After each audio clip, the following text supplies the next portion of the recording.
The idea of embarking on a journey inward has always fascinated me. It seems almost contradictory, doesn't it? A journey, which typically refers to movement, exploration, and discovery, is now being directed inward, into the self. But here's the catch: this is no ordinary journey. No airplane, no road, no trail to follow. Instead, we venture into something that has no beginning and no end. The most profound path we can ever take is the one that leads us right back to ourselves, and somehow, it always seems to feel like home. If you think about it, this inner journey is often misunderstood. We're taught to chase external goals, climb ladders, gather accomplishments like trophies, but somehow, we're still left feeling unfulfilled. Like there's something missing, even when everything on the outside appears perfect. That's because we're constantly focused on the outer world, while the most essential part, the real world, lies within. It's as if we're all on autopilot, moving through the motions of life, but unaware of the deeper, quieter currents running beneath. Now, before you get too comfortable, here's the reality check: you probably won't survive this journey if you're not ready to truly face yourself. The truth you'll uncover might be unsettling, even uncomfortable, but it's necessary. In fact, it's essential to confront the parts of yourself you'd rather avoid. But trust me, it's worth it. There's a power, a kind of peace, in looking inward that we often overlook because we're so distracted by everything around us. So, let's dive in. Take a deep breath. Really. Take a moment to settle in. Like the video. Subscribe if you feel like what I do here resonates with you. If you don't, hey, no worries. But if you do, this journey will be like no other. Now, let's get comfortable, and let's get started today.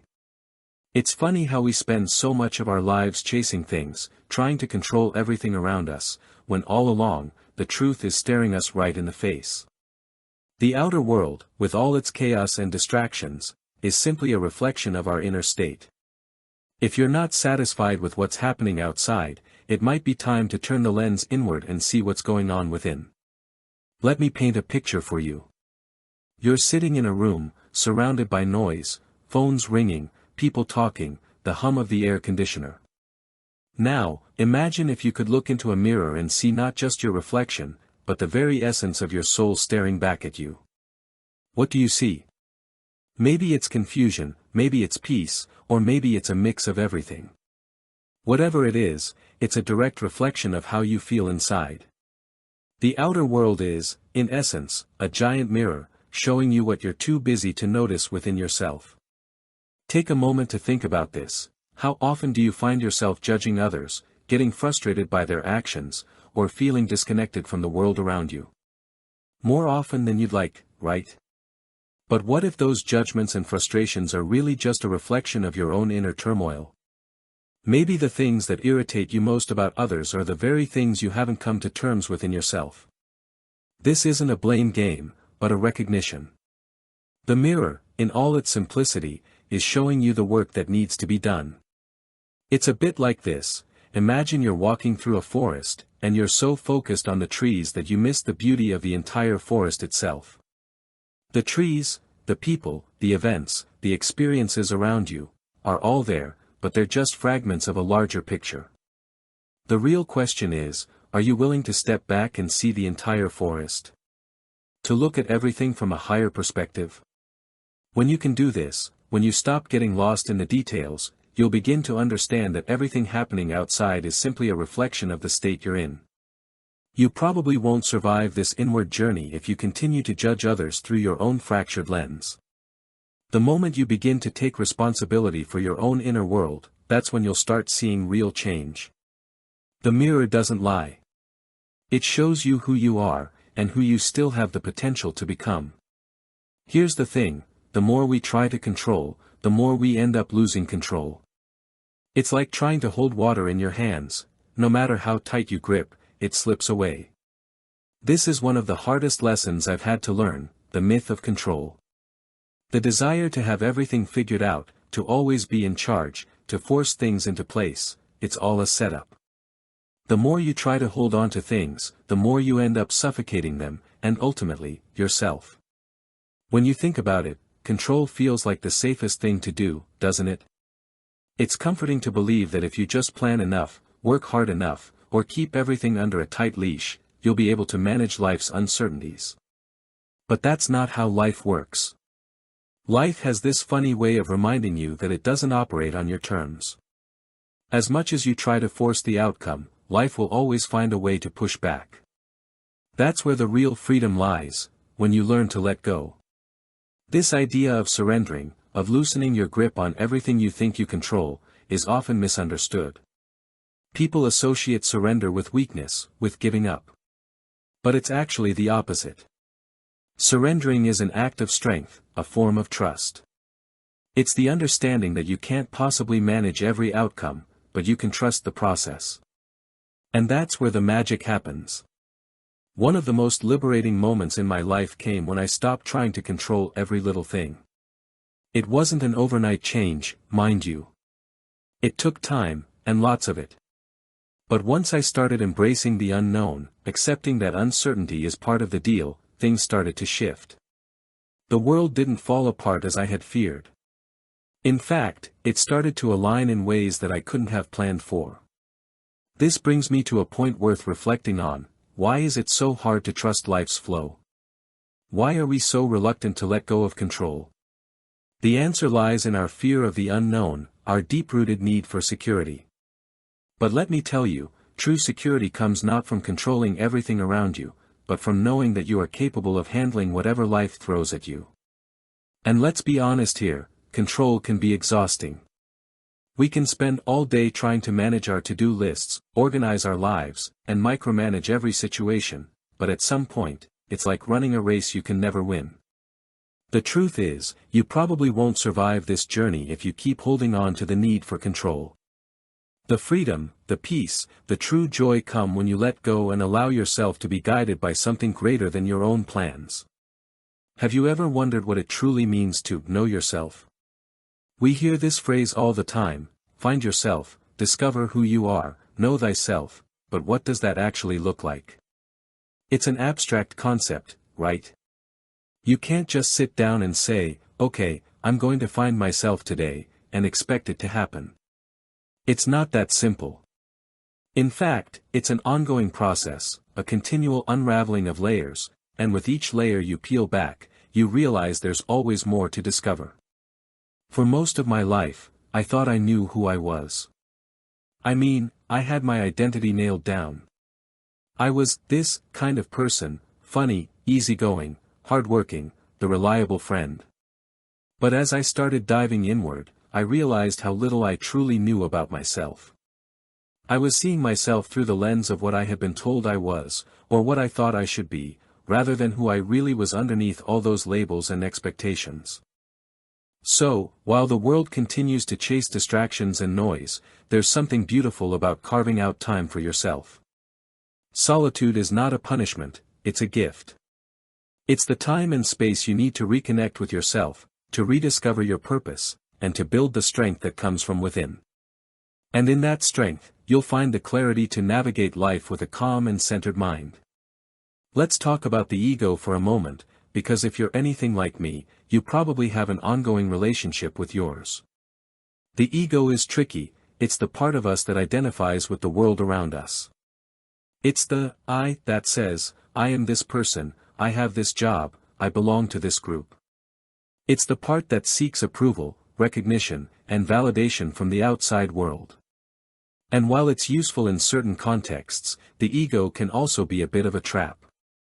At first, the ego seems like a good thing. It gives us a sense of self, of identity, and that feels necessary, right? After all, how would we function without knowing who we are in relation to others? The ego provides structure, it helps us navigate the world. But here's the catch, the ego can also keep us stuck. It makes us attached to our labels, our roles, our possessions, and our achievements. We begin to believe that we are these things, and that if they were taken away, we would no longer be us. One of the most eye-opening realizations I had was how much of my identity was shaped by my ego. I identified with my job, my appearance, my relationships, all the external things that were never really me. And when those things changed, when the things I had built my sense of self around began to shift or fall apart, it was like I had lost a part of myself. I was left grappling with a question I had never asked myself before: who am I, really? Breaking free from the ego is one of the hardest things you'll ever do. It's like shedding a skin that you've been wearing for so long that you've forgotten it's not actually you. But once you begin to loosen the grip of the ego, something incredible happens. You start to tap into a deeper, more authentic part of yourself. You stop identifying with the superficial layers and start connecting with the essence of who you are. The ego, when left unchecked, can lead us to believe that we are separate from others, that we need to compete, to prove our worth. It fuels comparisons and jealousy, and it convinces us that we're never enough. But when we release the need for validation from the ego, we come to understand that we are all interconnected. There's no need to compete, because there's no other, there's just us, all in this together. And when you let go of the need to constantly prove your worth, you're free to just be. Now, I'm not saying the ego is inherently bad. It serves a purpose, after all. It helps us navigate the world, keeps us grounded in a sense of self, and guides us through life's challenges. But the problem arises when we become too attached to it, when we allow the ego to define us, limit us, and control us. It's when we start believing that our worth is tied to our ego, our possessions, our status, our accomplishments, that we lose sight of what truly matters. Here's the paradox: the more we try to strengthen the ego, the more we lose touch with our true selves. The ego is like a cloud that blocks the sun. The more we cling to it, the more we obscure the light that's always been there. But when we step back, when we allow ourselves to release the need for approval and the fear of being less than, we let the sun shine through. We reconnect with a deeper, purer essence of who we are, one that isn't bound by ego, but by truth. So, if you're on this inward journey, here's a challenge for you: observe your ego. Notice when it flares up. When does it feel the need to prove itself? When does it seek attention or approval? And then, take a step back. Realize that you are so much more than your ego. You are not your job, your relationships, or the things you own. You are an infinite, evolving being with a unique essence that can't be defined by the superficial layers you've been taught to identify with. It's easy to get lost in the past or the future, isn't it? We spend so much of our time dwelling on what has happened or worrying about what could happen, and in the process, we miss out on the one thing that truly matters: the present moment. The present is all we truly have, yet it's often the hardest place to be. The past is comfortable because it's familiar, and the future is tempting because it holds promises of things to come. But the present, this exact moment, is where life actually happens. I used to be obsessed with planning ahead, always thinking about what was next. I had a timeline for everything: where I should be in my career by a certain age, when I should be achieving milestones in my personal life. But the more I lived in that space of constant, what's next, the more I realized I wasn't really living at all. I was just waiting for life to unfold, always with one eye on the future and the other on the past. And in doing so, I was completely missing the beauty of what was happening right in front of me. The irony of it all is that we're never truly there in the future, and the past is long gone. So, why waste so much of our energy fixating on things that aren't even real anymore? We can't change the past, and the future hasn't arrived yet. The only place where we have any control, any agency, is in the present. But here's the thing: it's incredibly easy to overlook. It's easy to get swept up in the noise of daily life, to think that there's always something more important to do, or that we'll be happier when we finally get that promotion or achieve that goal. But that's a trap. The present moment is where real happiness lies. I've come to realize that the more present we are, the more we can experience the fullness of life. The scent of fresh rain, the warmth of the sun on your skin, the sound of a loved one's voice, these are the things that make life meaningful. But when you're too focused on the future, you miss them. When you're stuck in the past, you're not even able to appreciate the beauty around you in the now. But how do you embrace the present? How do you truly live in the moment, when the mind constantly wants to wander to everything else? The answer lies in mindfulness.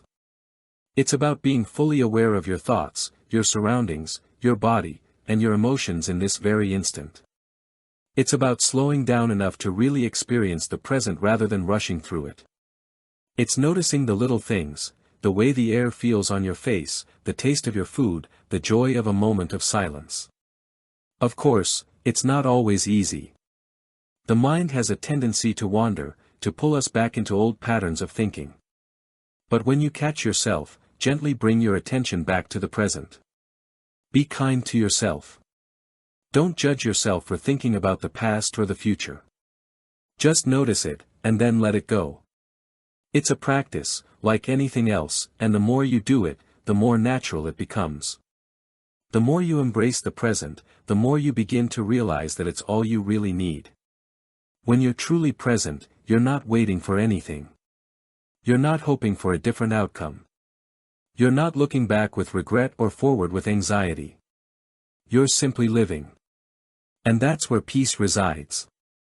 So, if you're ever feeling overwhelmed or distracted, take a moment to pause. Breathe. Look around. Notice what's happening right now. This is your life, unfolding as it should, and it's more than enough. You don't need to rush through it to get to the next thing, because the next thing is already here. It's this moment, right now. And in that moment, you have everything you need. Forgiveness, it's one of those concepts we all think we understand, but when it comes down to actually practicing it, we often get stuck. We tell ourselves that we've forgiven, that we've let go of past hurts, but deep down, we may still carry the weight of resentment, anger, or pain. So, what does it really mean to forgive, and why is it so important to our emotional freedom? Let me start by saying that forgiveness isn't about condoning what someone else has done to you. It's not about excusing bad behavior or saying that it didn't hurt. Forgiveness is about freeing yourself from the grip of those emotions, anger, bitterness, resentment, that keep you trapped in the past. It's about letting go of the weight that you've been carrying, even if that means letting go of the expectation that others will ever apologize or make things right. In the end, forgiveness is for you, not for them. I used to hold on to grudges. It was like carrying around a heavy backpack full of all the times people had wronged me, all the betrayals, misunderstandings, and broken promises. I thought holding on to those things would give me some sort of control or power, like I was protecting myself from being hurt again. But in reality, all I was doing was allowing the past to dictate my present. I was giving my power away without even realizing it. It wasn't until I started practicing forgiveness, true forgiveness, that I realized how much energy I was wasting on holding on to these hurts. I was like a person who kept looking in the rearview mirror, constantly reliving the past, while life was moving forward in front of me. The moment I decided to forgive, I felt a shift. It was like putting down a heavy burden that I hadn't even realized I was carrying. The weight lifted, and suddenly, I had space to breathe again. But here's the catch: forgiveness isn't something that happens overnight. It's a process, one that takes time and patience.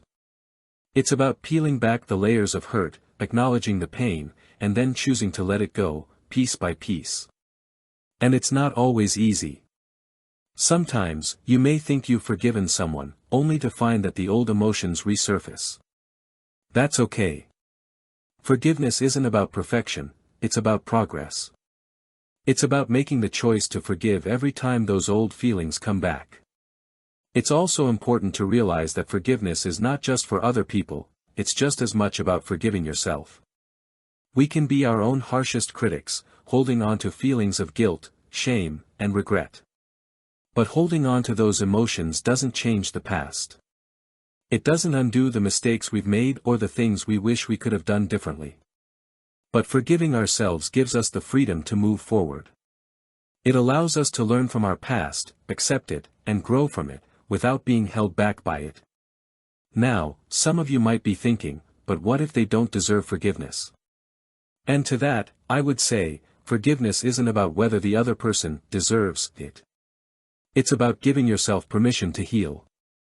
It's about saying, I am not going to let this thing, this person, this situation control me anymore. It's about reclaiming your peace, your power, and your ability to move on.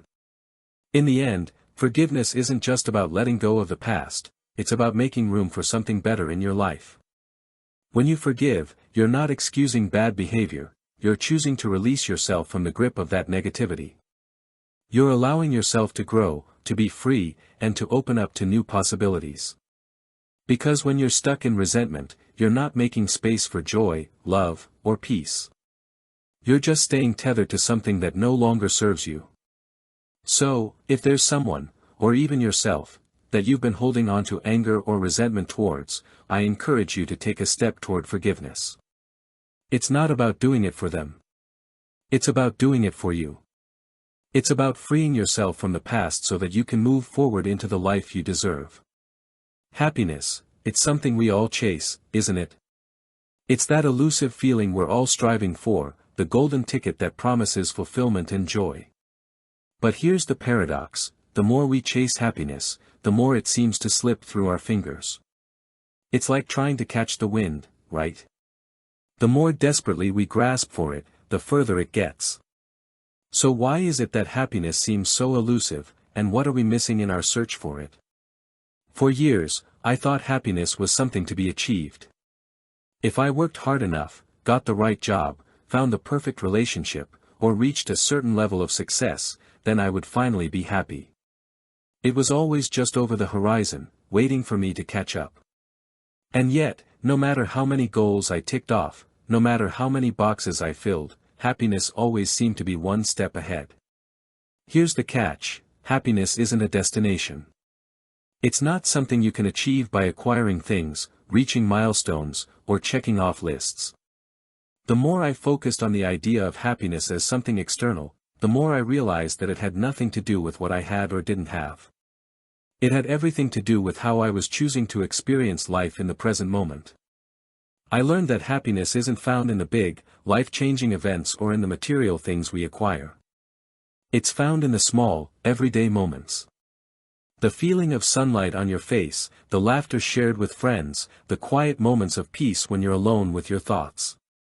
Those are the moments that truly make up a happy life. But here's the tricky part, we often overlook them. We get so caught up in the hustle of daily life, in the pursuit of something bigger, that we forget to enjoy the simple things that actually bring us joy. Another aspect of happiness that I discovered is that it's not a constant state. There's this misconception that happiness should be a permanent, unshakable state of being. But happiness, like everything else, is fleeting. It comes and goes, ebbs and flows. And that's okay. The key isn't to try to hold on to it or force it to stay, it's to allow yourself to feel it when it comes, and let it go when it goes. There's a certain freedom in accepting that happiness isn't a permanent fixture in your life. When you stop clinging to it, you allow it to come and go naturally, without the pressure of needing it to stay. Now, you might be thinking, that sounds all well and good, but what if I'm still not happy? And I get it. There are times in life when it feels like happiness is a far-off dream. But I've come to realize that happiness isn't something that just happens to you, it's something you cultivate. It's a mindset. It's about shifting your perspective from what's lacking in your life to what's already here.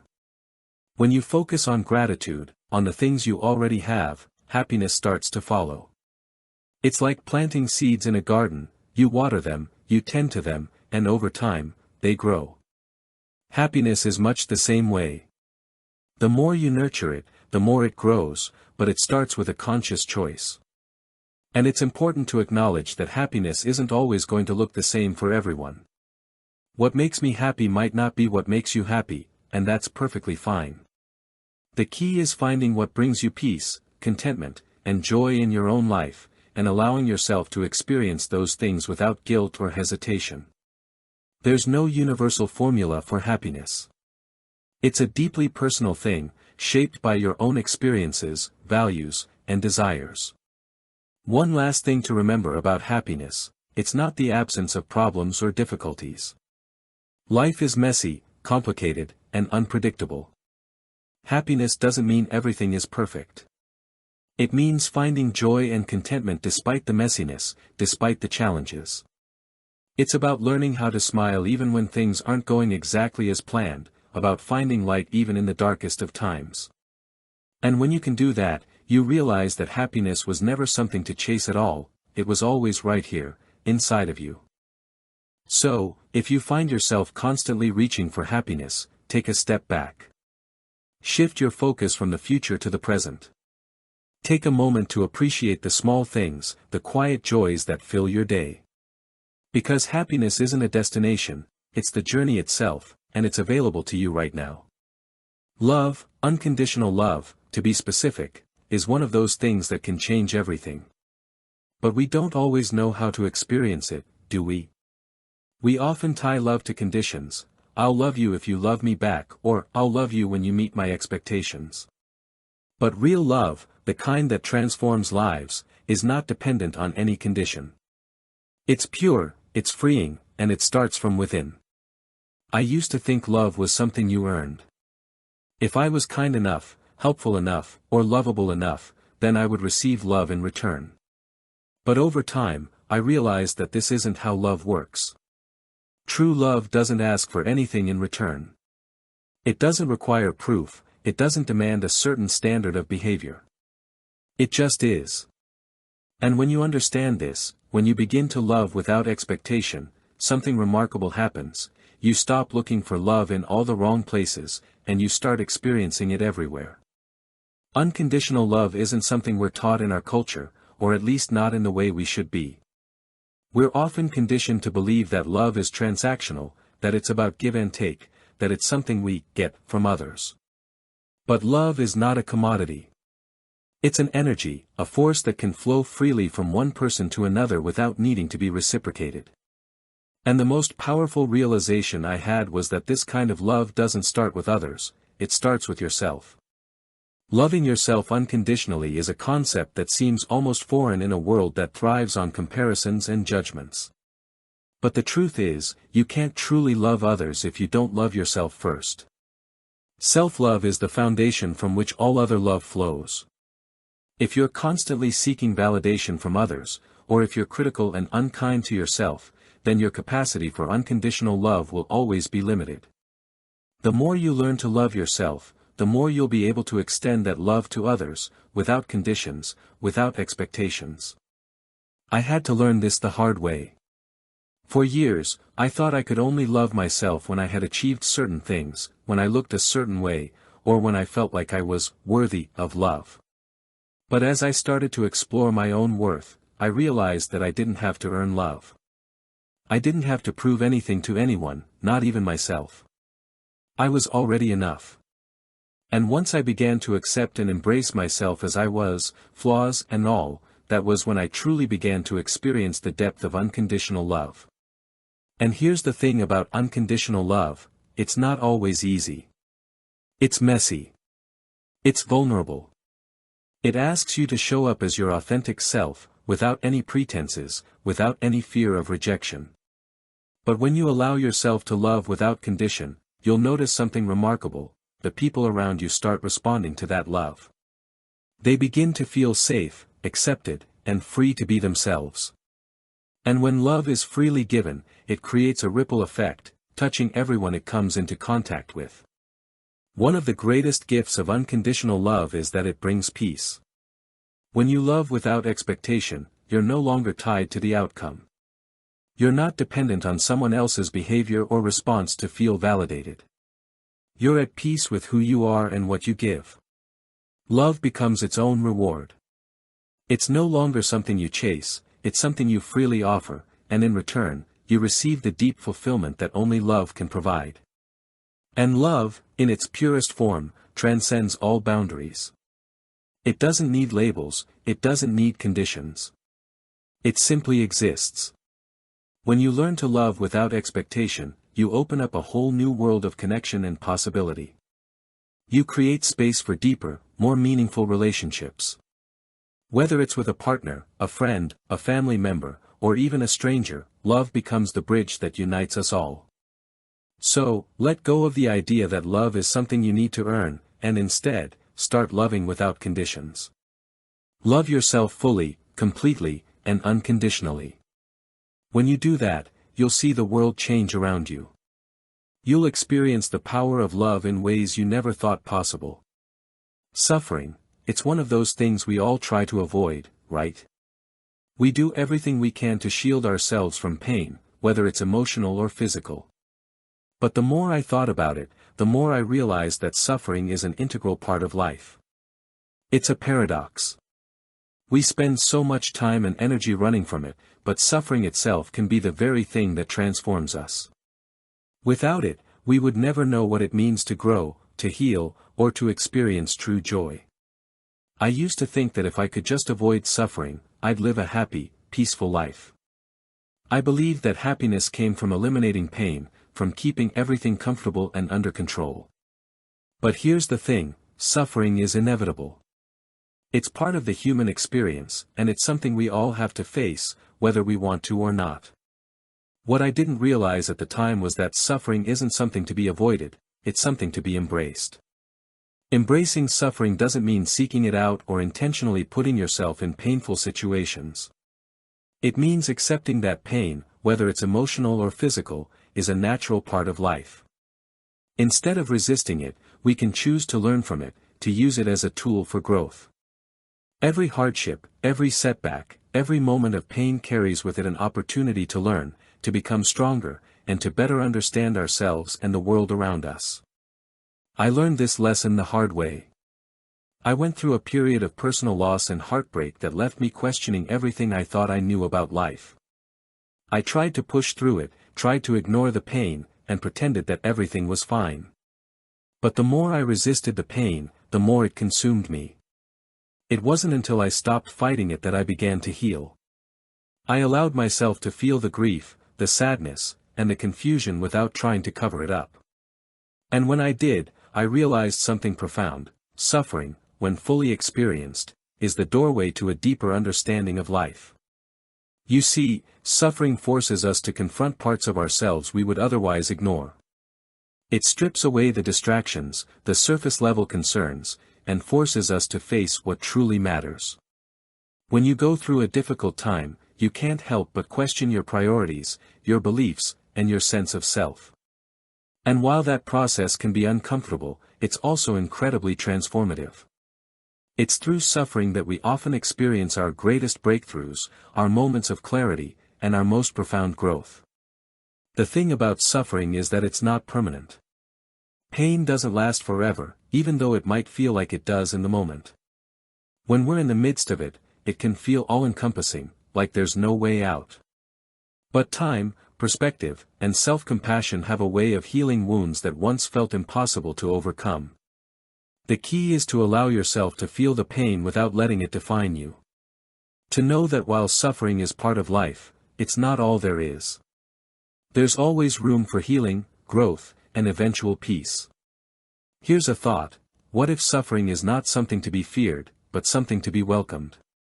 What if, instead of running from pain, we allowed ourselves to feel it fully, to sit with it, and to see what it can teach us? It's in those moments of discomfort that we're forced to grow the most. We learn resilience, patience, and an understanding of what truly matters. We also learn compassion, both for ourselves and for others who are going through their own struggles. Now, I'm not suggesting that suffering is easy or that we should seek it out. But when it comes, as it inevitably will, don't resist it. Lean into it. Let it teach you. And know that on the other side of suffering is a life that is richer, deeper, and more meaningful. Because it's through overcoming pain that we truly learn to appreciate the beauty of joy. It's the contrast between the two that makes each one so powerful. So, as you move forward on this inward journey, remember this: suffering is not something to be avoided, but something to be understood. It's the fire that refines us, the storm that clears the air. It may not always feel good, but it always leads to something better. There's something remarkably powerful about silence, isn't there? In a world that's constantly buzzing with noise, distractions, and the endless hum of activity, silence seems almost unnatural. It's as if we've forgotten how to just be still, how to sit with ourselves in the quiet. And yet, It's in silence that we can often find the answers we've been seeking all along. I've come to realize that silence isn't just the absence of noise, it's the presence of something much deeper. When everything around us is chaotic and loud, silence offers us a sanctuary, a place to reconnect with ourselves. It's in those moments of stillness that we can hear our own thoughts clearly, without the interference of external voices, opinions, or distractions. And in that clarity, we begin to find truth. At first, silence can feel uncomfortable. Our minds are so used to constant stimulation that the absence of noise can feel unsettling.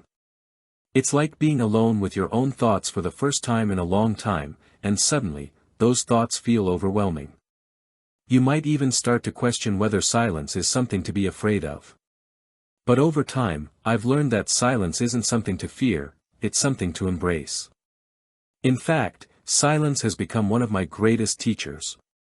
When I allow myself to sit in stillness, I'm able to access a deeper wisdom. It's like the noise of the world falls away, and I'm able to hear the subtle messages of my intuition. It's in silence that I get in touch with what truly matters, with what my heart is longing for. It's in silence that I remember who I am, without all the external labels and expectations. One of the most powerful experiences I had with silence came during a meditation retreat. I spent several days in complete silence, with no talking, no phones, no distractions. At first, it felt unbearable. My mind raced, and I couldn't escape the flood of thoughts and worries. But as the days went by, I began to notice something profound happening. I started to feel more present, more aware of my surroundings, and more connected to myself. The constant chatter in my mind began to quiet down, and in that space, I found peace. I realized that silence wasn't something that needed to be filled, it was something that allowed me to be fully present. Silence isn't just for meditation retreats, though. It's something we can cultivate in our everyday lives. It's about creating moments of stillness throughout the day, whether it's taking a few minutes in the morning to sit in silence before the world wakes up, or simply taking a deep breath and pausing in the middle of a busy day. These moments of silence allow us to reconnect with our inner selves, to ground ourselves in the present moment. But silence isn't just about stillness, it's also about listening. How often do we truly listen to the world around us, without interrupting, without the urge to fill the silence with our own thoughts or opinions? Silence gives us the space to truly hear, to be receptive to the voices of others, to the world, and to our own hearts. When we listen in silence, we begin to understand things that we might have otherwise missed. In a world that's constantly trying to fill every moment with noise and activity, silence has become a rare and precious commodity. It's a gift that we can give ourselves, a way to tune into our own inner wisdom and find clarity in the chaos. When we learn to embrace silence, we open up space for growth, for self-discovery, and for the kind of peace that can't be found in the noise of the world. So, if you're feeling overwhelmed by the constant noise around you, take a moment to step into silence. Allow yourself to pause, to listen, and to reconnect with the stillness within. It's in silence that we often find the answers we've been searching for, and it's in silence that we come home to ourselves. We live our lives by a clock, don't we? Time rules us, our schedules, our deadlines, our plans. We're constantly looking forward to the next thing, the next milestone, the next moment. And in doing so, we forget something fundamental: time, as we understand it, doesn't really exist. It's a construct, a measurement that we've created to make sense of our existence. But when you step back and really think about it, time is fluid. It doesn't move in a straight line. It's not something we can control, and it's certainly not something we should try to fit into a neat little box. I had an interesting experience once that really made me question my relationship with time. I was at a retreat, and we were asked to leave all watches and electronic devices behind. At first, I felt anxious. How would I know what time it was? How would I keep track of the day, or even know when to eat? But after a while, something amazing happened. Without the constant pressure of a ticking clock, I found myself more present. I didn't worry about what time it was or when I should be doing something. Instead, I just experienced the moment. I ate when I was hungry, slept when I was tired, and connected with others when I felt called to. It was a liberating experience, one that made me realize how often I let time control my life. Time, as we experience it, is a linear progression, past, present, future. But if we really step outside of that, we realize that the present moment is the only one that truly matters. The past is gone, and the future hasn't arrived yet. All we really have is now. And when you let go of the need to constantly race toward the future or dwell on the past, you begin to understand that there is no right time for anything. The only time is the one you're in. The idea of being timeless is something that resonates deeply with me now. Time can create a sense of urgency, a constant feeling that we have to be doing something in order to keep up with life. But when you free yourself from the notion of time, you open up a whole new perspective. You realize that there is no rush. There's no need to constantly be achieving or checking off tasks. The value of life lies in experiencing it, not in how much you can do within a certain time frame. When you really think about it, time is just a measurement of change. We measure seconds, minutes, and hours, but what we're really tracking is the way things evolve. The sun rises and sets, seasons change, and we grow. But time doesn't cause those things, it's just the framework we've created to make sense of them. Life moves, it flows, and it evolves, but it does so in its own natural rhythm. And we don't need to control that rhythm. I think one of the most powerful things you can do is to learn to step out of time, to truly embrace the present. We've all heard people say, live in the moment, but how many of us actually do that? How many of us are so fixated on what's next that we forget to enjoy where we are right now? I know I've been guilty of it. But once I started to let go of the pressure to do, and just started to be, I found a freedom I never knew existed. The moment I'm in is all that matters. The rest is just noise. Living in the present means releasing the hold that time has on you. It's about letting go of the belief that there's a right time to do everything and instead embracing the truth that the only time is now. There's no perfect moment to start something. There's no ideal time for change. The only time to do anything is when it feels right to you, in this very moment. So, the next time you find yourself stressing about time, about what's coming next or what you should have done in the past, remember this: time doesn't exist the way we think it does. All we have is the now. So, take a deep breath, pause, and let go of the pressure to control time. Because the only thing that's real, the only thing that matters, is the present moment. We've been on this journey inward for a while now, and I want to leave you with one final thought: the truth we've been searching for, it's not something that's hidden out there, waiting to be uncovered. It's something that's been inside of us all along, patiently waiting for us to realize it. The greatest truth, the one that changes everything, is the realization that we are already whole, already complete. We don't need to go searching for answers in external places, because the answers are within us. We are the truth we seek. I spent so many years looking for meaning, looking for fulfillment, thinking that if I just figured out the right formula, everything would fall into place. But the truth is, the more I searched outside of myself, the more disconnected I felt. It was only when I turned inward, when I stopped looking for validation from others or chasing after external achievements, that I began to find what I had been searching for all along. The peace, the clarity, the wisdom, it was already there. It just took me a while to realize it. The beauty of this inward journey is that it never really ends. It's not a destination, but a process, an unfolding of layers, a deepening understanding of who we are and what we're truly capable of. There will always be more to explore, more to learn, more to discover about ourselves. But that's not something to fear. It's something to embrace. Because with each discovery, we grow stronger, more resilient, and more connected to the essence of who we really are. So, where does this journey take us now? Well, it's not about arriving at some final destination, it's about living the truth every single day. It's about waking up to who you are, in all your imperfections, and realizing that you are enough, just as you are. It's about recognizing that life is not something to be figured out, but something to be experienced, moment by moment. And it's about trusting that the answers you seek are already within you, waiting to be heard. As we bring this journey to a close, I want to remind you of something important: you are not alone in this. We're all on this path together, each of us finding our own way back to our truest selves. And though it may feel like a lonely journey at times, know that we're all in this together, connected by our shared humanity.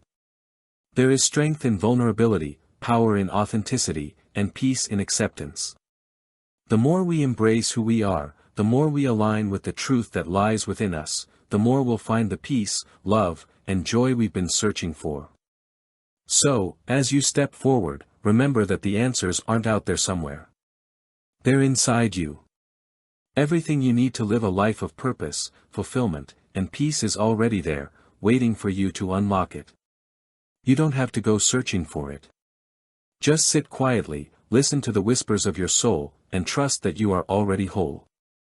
The greatest journey is inward, and you've been on it all along.